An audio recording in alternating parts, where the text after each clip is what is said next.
IPL ಪಂದ್ಯಾವಳಿಗಳು ಆರಂಭವಾದರೆ ಸಾಕು, ಎಲ್ಲೆಡೆ ಎಗ್ಗಿಲ್ಲದೆ betting ನಡೆಯುತ್ತೆ. ಆರಂಭದಲ್ಲಿ ಪಟ್ಟಣಗಳಿಗೆ ಮಾತ್ರ ಸೀಮಿತವಾಗಿದ್ದಂತಹ ಬೆಟ್ಟಿಂಗ್ ಭೂತ ಈಗ ಗ್ರಾಮೀಣ ಪ್ರದೇಶಗಳಿಗೂ ವ್ಯಾಪಿಸಿದೆ.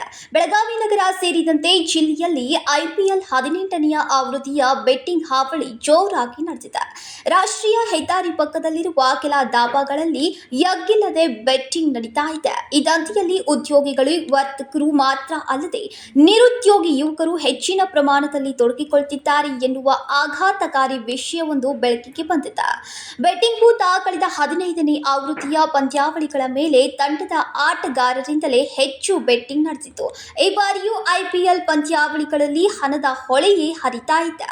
ಬೆಟ್ಟಿಂಗ್ ಲೆಕ್ಕಾಚಾರ ಹೇಗಿರುತ್ತೆ ಅಂದ್ರೆ, ಐಪಿಎಲ್ ಪಂದ್ಯಾವಳಿಗಳು ಆರಂಭವಾಗ್ತಾ ಇದ್ದಂತೆ ಯಾವ ತಂಡದ ಪರ ಯಾರು ಹೆಚ್ಚು ರನ್ ಬಾರಿಸ್ತಾರೆ, ಯಾರು ಹೆಚ್ಚು ವಿಕೆಟ್ ಕಬಳಿಸ್ತಾರೆ, ಯಾವ ತಂಡ ಕೊನೆ ಹಂತಕ್ಕೆ ಬರಲಿದೆ, ಯಾವ ತಂಡ ಟಾಸ್ ಗೆಲ್ಲುತ್ತೆ, ಯಾರು ಯಾವಾಗ ಔಟ್ ಆಗಬಹುದು, ಯಾರು ಎಷ್ಟನೇ ಎಸೆತದಲ್ಲಿ ವಿಕೆಟ್ ಪತನವಾಗಬಹುದು ಎನ್ನುವುದು ಮಾತ್ರ ಅಲ್ಲದೆ ಪ್ರತಿಯೊಂದು ಬಾಲ್ ರನ್ ಮೇಲೆ ಹಣ ಕಟ್ಟೋದು ಭಾರಿ ಲೆಕ್ಕಾಚಾರ ನಡೆದಿದೆ. ಪ್ರತಿ ಪಂದ್ಯಾವಳಿ ಆರಂಭವಾಗುವ ಮುನ್ನ ಶುರುವಾಗುವ ಬೆಟ್ಟಿಂಗ್ ಪಂದ್ಯ ಮುಗಿಯುವವರೆಗೂ ನಡೀತಾನೆ ಇರುತ್ತೆ. ಪಂದ್ಯಾವಳಿ ಮೇಲೆ ಹೆಚ್ಚು ನಿರೀಕ್ಷೆ ಇಟ್ಕೊಂಡವರು 1ಕ್ಕೆ 2 ಪಟ್ಟು ಹೆಚ್ಚು ಹಣ ನೀಡ್ತಾರೆ. ಅದು ಅವರವರ ಆರ್ಥಿಕ ಸಾಮರ್ಥ್ಯದ ಮೇಲೆ 100, 50, 1000, 10,000 ವಿಸ್ತಾರ ಸ್ವರೂಪವನ್ನ ಹೊಂದಿರುತ್ತೆ.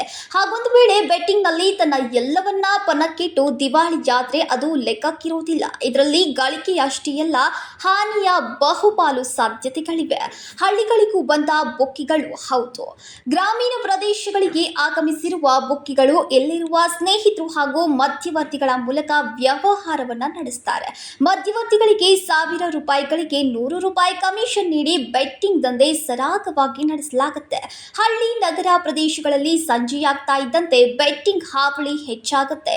ಪೊಲೀಸ್ ಇಲಾಖೆ ಬೆಟ್ಟಿಂಗ್ ಮಟ್ಟ ಹಾಕೋಕೆ ವಿಶೇಷ ತಂಡ ರಚಿಸಬೇಕು ಅನ್ನೋದು ಪ್ರಜ್ಞಾವಂತರ ಅಭಿಪ್ರಾಯವಾಗಿದೆ.